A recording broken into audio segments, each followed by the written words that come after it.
मित्रांनो, आजकाल social media उघडला की फक्त सगळीकडे E20 एवढंच बघायला आणि वाचायला मिळतं.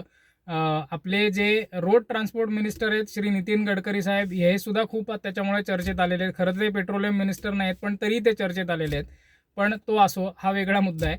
पण ह्या E20 बद्दल कोणी असं म्हणतं की हे खरंच चांगलं आहे गाड्यांसाठी, देशासाठी चांगलं आहे. कोणी म्हणतं E20 अजिबातच चांगलं नाहीये, त्यांनी अगदी जुन्या गाड्या बरबादच होणार आहे, त्याचं इंजिन बाद होणार आहे आणि खूप मोठं नुकसान आपलं त्यांनी होणार आहे. तर हे सगळे जे गैरसमज आहेत तेच आपण ह्या व्हिडिओमध्ये ॲड्रेस करणार आहोत. त्याच्या बेसिक गोष्टी सगळ्या समजून घेणार आहोत आणि खरंच आपल्या गाडीवरती इथेनॉल ब्लेंडिंगचा काय परिणाम होतो ह्याची सत्य परिस्थिती मित्रांनो जाणून घेणार आहोत. सो ह्या महत्त्वाच्या विषयामध्ये मी तुमचं खूप खूप स्वागत करतो. व्हिडिओला सुरुवात करू. चला तर मग.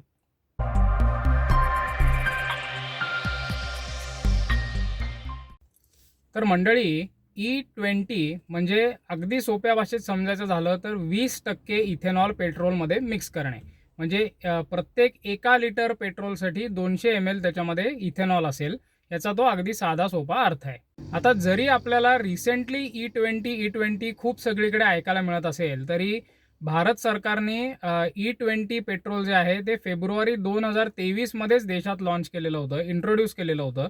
काही ठराविक आणि प्रायोगिक तत्वावरती ते काही पेट्रोल पंपावरती उपलब्ध झालं होतं आणि हळूहळू ती पेट्रोल पंपांची संख्या वाढवत वाढवत त्यांनी साधारण मार्च 2026 पर्यंत ते देशात सगळीकडे उपलब्ध होईल याची व्यवस्था केली आणि 1 एप्रिल 2026 नंतर मात्र देशातल्या कुठल्याही पेट्रोल पंपावरती कुठल्याही प्रकारचं पेट्रोल जे मिळेल आता ते E20 पेट्रोलच मिळेल. म्हणजे 20% इथेनॉल मिक्स केलेलं पेट्रोलच मिळेल. आता ह्याच्यामध्ये बऱ्याच लोकांना असा गैरसमज होऊ शकतो की जे काही कंपन्यांचे जे वेगळे प्रकारची नावाची पेट्रोल मिळतं, म्हणजे जसं भारत पेट्रोलियमचं स्पीड मिळतं किंवा HP पॉवर मिळते किंवा तुमच्या इंडियन ऑइलचं XP95 वगैरे अशी वेगळ्या नावाची जी किंवा थोडीशी हायर ऑक्टेनची पेट्रोल्स मिळतात. त्याच्यामध्ये सुद्धा मित्रांनो E20 ब्लेंडेडच पेट्रोल तुम्हाला मिळणार आहे. आता 20% पेक्षा खालच्या इथेनॉलचं पेट्रोल तुम्हाला कुठेच देशात उपलब्ध होणार नाहीये. आता हे इथेनॉल जे ब्लेंड होणार आहे, इथेनॉल म्हणजे अल्कोहोल जे ब्लेंड होणार आहे, ते 99% पेक्षा जास्त शुद्ध असलेलंच अल्कोहोल जे आहे ते पेट्रोल बरोबर मिक्स होणार आहे. निदान असंच सगळ्या ऑइल कंपन्यांनी वापरणं बंधनकारक आहे त्यांना. मित्रांनो, हे मुळात आधी सरकारने इथेनॉल ब्लेंडिंग कशासाठी केलेलं आहे, तर हे थोडंसं आपण शॉर्टमध्ये समजून घेऊ. आपला चॅनल अर्थशास्त्राचा रिलेटेड नाही आहे, पण तरी याची बॅकग्राऊंड समजून घेणं आवश्यक आहे. तर आपलं जे 80% वरती जे आपण कच्चं तेल आयात करतो, ज्याच्यापासून पेट्रोल, डिझेल किंवा इतर अनेक उत्पादनं बनत असतात, तर ते आपण इतर देशांकडनं घेतो आणि मग इतर देशांमध्ये काहीही मोठ्या हालचाली झाल्या किंवा जगातच काही मोठ्या हालचाली झाल्या, की त्याचा लगेचच परिणाम तुम्हाला माहिती असेल, तर तो कच्च्या तेलाच्या किमतीवरती आणि त्याच्या सप्लायवरती होतो. जसं आता US, इराण आणि इस्रायलचं युद्ध चालू आहे. त्याच्या अगोदर रशिया आणि युक्रेनचं युद्ध चालू होतं. दोन्ही वेळेला खूप मोठे चढ-उतार कच्च्या तेलाच्या किमतीमध्ये आणि सप्लायमध्ये झाले. गॅसचं शॉर्टेज अजूनही काही प्रमाणात आपण भोगतोय सगळीकडे. सो ह्या गोष्टी टाळण्यासाठी ह्या इम्पोर्टचं जे प्रमाण आहे ते कमी करण्यासाठी आणि तसंच आपलं परकीय चलन वाचवण्यासाठी, कारण हे जे सगळं कच्चं तेल आहे हे आपण डॉलर्समध्ये खरेदी करत असतो. त्यामुळे आपल्याला क्रूड ऑइल इम्पोर्टसाठी जास्त डॉलर्स खर्च करावे लागतात देशाला. त्यामुळे रुपयाची किंमत कमी येते. त्याचा दुसरा उद्देश असा आहे की शेतकऱ्यांचंही उत्पन्न ह्याच्यातनं वाढू शकतं. कारण इथेनॉल जे आहे हे शेतीमधनं येणारं प्रॉडक्ट आहे. हे असं पेट्रोल किंवा डिझेलसारखं पृथ्वीच्या पोटातनं येत नाही, तर हे शेतीमालापासून बनवलं जातं. त्याच्यामध्ये ऊस आहे किंवा मका आहे, तांदूळ आहे, ह्याच्यापासून इथेनॉलची निर्मिती होते. सो एका अर्थाने शेतकऱ्यांचं उत्पन्नही ह्याच्यातनं वाढू शकतं.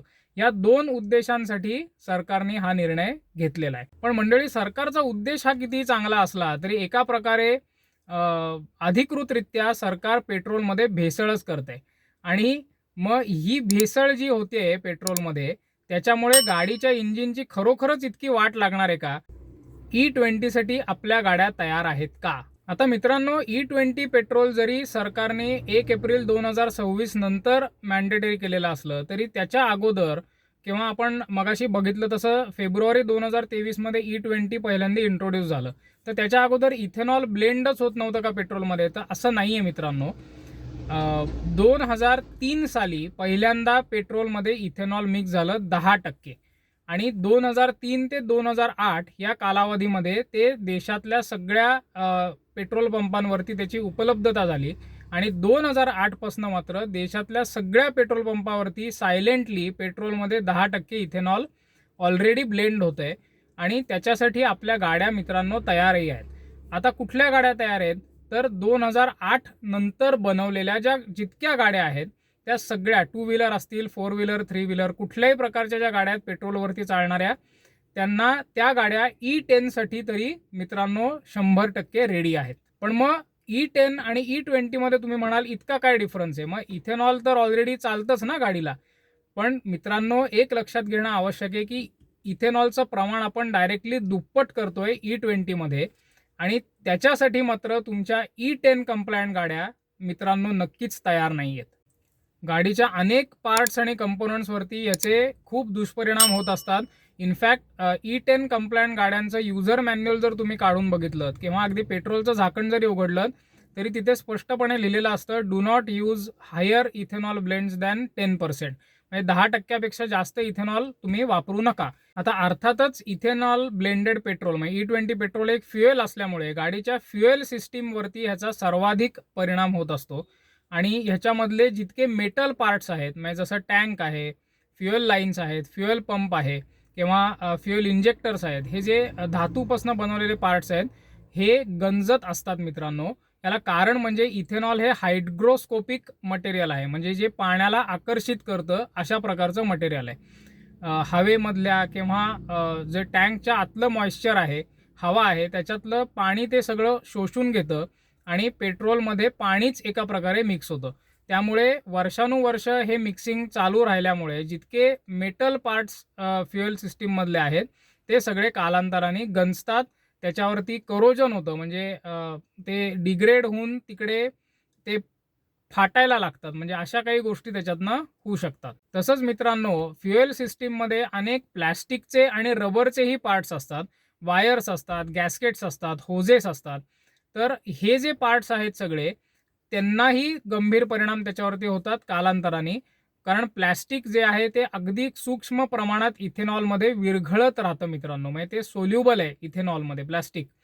आणि रबर जे आहे ते हार्ड होत जातं इथेनॉलशी संपर्क आल्यामुळे आणि त्याच्यामुळे ते क्रॅक होतं आणि त्याच्यातनं लिकेजेस वगैरे होणं ह्या सारख्या गोष्टी होऊ शकतात. जे मी पार्ट्स आत्ता सांगितले हे कालांतराने 100% खराब होणार, त्याची वेअर अँड टेअर वाढणार. मात्र मित्रांनो ह्याच्यातला कॅच असा आहे की तुम्हाला ह्या पार्ट्सची कदाचित वॉरंटी सुद्धा क्लेम करता येणार नाही. कारण तुम्ही मॅन्युफॅक्चररनी घालून दिलेल्या स्पेसिफिकेशनच्या बाहेरचं कुठलं तरी पेट्रोल तुम्ही गाडीत घालताय. पण एकीकडे तुम्हाला पर्याय सुद्धा नाहीये. असा काहीतरी अजब परिस्थितीमध्ये आपण सगळेजण अडकलेलो आहोत. कारण सरकारने दुसऱ्या प्रकारचं पेट्रोलच उपलब्ध ठेवलेलं नाहीये. सो ज्या जुन्या गाड्या आहेत अंडर वॉरंटी आहेत, शक्यता थोडीशी कमी आहे पण तरी असतील तुमच्या जुन्या गाड्या अंडर वॉरंटी, तर तुमच्यासाठी हा एक खूप मोठा प्रॉब्लेम होऊ शकतो. कारण बहुधा वॉरंटी क्लेम होणार नाही आणि तीच गोष्ट इन्शुरन्सबद्दलही ट्रू आहे मित्रांनो. आणि फक्त गाडीच्या पार्ट्स किंवा कंपोनंट्सवरतीच याचा दुष्परिणाम होणार आहे का असं समजू नका मित्रांनो. दुसऱ्या अतिशय 2 महत्त्वाच्या गोष्टींवरती त्याचा परिणाम होणार आहे. सर्वात पहिलं म्हणजे ॲव्हरेज गाडीचं कमी येणार आहे. आता तुम्हाला ऐकून आश्चर्य वाटेल पण जेव्हा आपण E10 पेट्रोल यूज करायला लागलो तेव्हाच गाड्यांचं जे ॲव्हरेज होतं ते 3 ते 4% ऑलरेडी कमीच झालेलं होतं. कारण इथेनॉल हे लेस एनर्जी डेन्स फ्युएल आहे. म्हणजे सोप्या भाषेत सांगायचं झालं तर 1 लिटर इथेनॉल आपण जेव्हा जाळतो त्याच्यातनं जी ऊर्जा किंवा एनर्जी तयार होणार आहे ती 1 लिटर पेट्रोलपेक्षा कमी असणार आहे. त्यामुळे 1 लिटर इथेनॉल आपण घातलं तर गाडीच्या इंजिनला जास्त मेहनत घ्यावी लागेल तेवढीच पॉवर आणि तेवढा टॉर्क जनरेट करण्यासाठी, जर आपण 1 लिटर पेट्रोल घातलं त्याच्या तुलनेमध्ये. आणि E10नीच जर 3 ते 4% कमी होत असेल तर E20नी तर डेफिनेटली त्याच्या दुप्पटच कमी होणार. सो आरामात 5 ते 10%चा मायलेजमध्ये ड्रॉप येतो आणि अनेकांना हा ड्रॉप ऑलरेडी जाणवलेलाही असेल. माझेच मी उदाहरणं सांगतो तुम्हाला. माझ्याकडे TVS विगो आहे, जवळपास 12-13 वर्ष जुनी 2 व्हीलर आहे. आधी ती आरामात 40च्या आसपास ॲव्हरेज द्यायची. आता 35सुद्धा मुश्किलीने ॲव्हरेज काढते ती, म्हणजे 32 ते 35 इतकं कमी ॲव्हरेज मिळतं.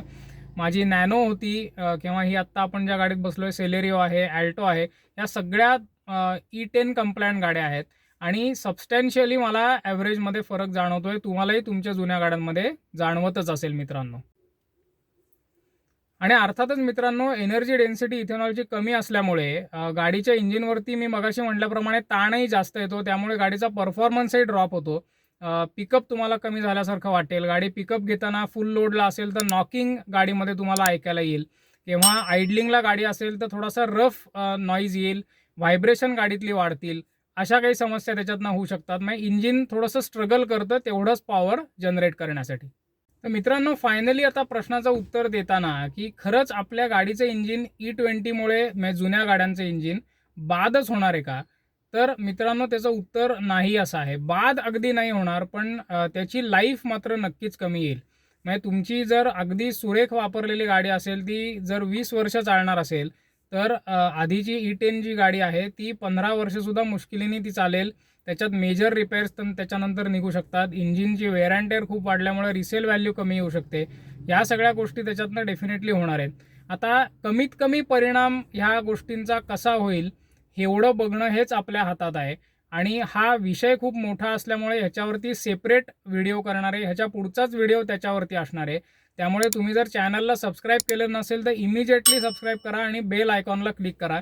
म्हणजे तो व्हिडिओ जेव्हा येईल तेव्हा तुम्हाला त्याचं नोटिफिकेशन येईल आणि तो व्हिडिओ तुम्हाला बघून एक्झिस्टिंग आपली जी गाडी आहे, जी E20 कंप्लायंट नाही आहे, E10 आहे, त्याचं आपल्याला कमीत कमी कसं नुकसान करता येईल, त्याची इंजिन लाईफ जास्तीत जास्त कशी वाढवता येईल, ह्याच्या आपल्याला टिप्स अँड ट्रिक्स जाणून घेता येतील.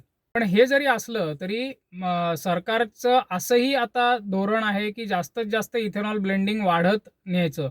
म्हणजे ऑलरेडी E27, E35 याच्या चर्चा सुरू झालेल्या आहेत नॉर्मल ब्लेंडमध्ये आणायच्या.